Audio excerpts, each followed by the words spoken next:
گوجری زبان میں اپڈیٹ سنیے۔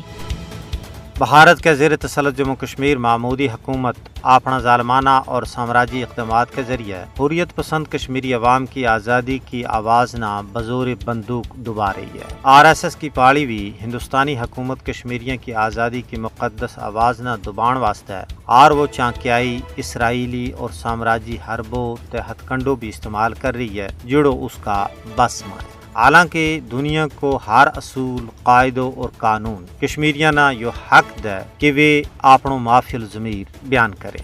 پہلگام فالس فلیگ آپریشن تو بعد غاصب بھارتی فوج نے ریاست کا طول و عرض میں چھاپاں محاصرہ تشدد تے گرفتاریاں کو ایک نہ ختم ہونے والا سلسلہ شروع کر دیتا ہے جس کو مقصد کشمیریاں کا ضمیر کی آواز نہ دبانا ہے۔ بھارت نے وہ کیڑو حربوں تے ہتھ کنڈوں ہے جڑوں نے حتیٰ کشمیریوں کے خلاف استعمال نہیں کیو، لیکن بھارت کا تمام وار ناکارہ ثابت ہو رہے ہیں۔ اس تو یہ گل روز روشن کی طرح عیاں ہو گئی ہے کہ روب دھونس دباڑا اور غیر سامانی نال آزادی اور حق کی ہماگیر اور متبرک تحریکاں نہ دباڑوں مشکل ہی نہیں بلکہ ناممکن ہے۔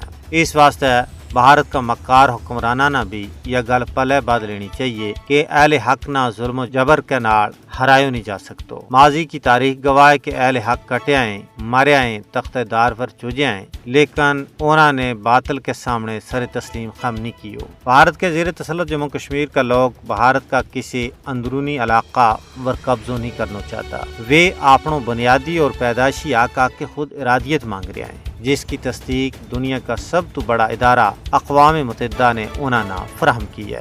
بھارت کشمیریوں تو انہوں کو آگ کھاس کے نہ صرف علاقائی بلکہ بین الاقوامی قوانین کی سنگین خلاف ورزی کر رہا ہے۔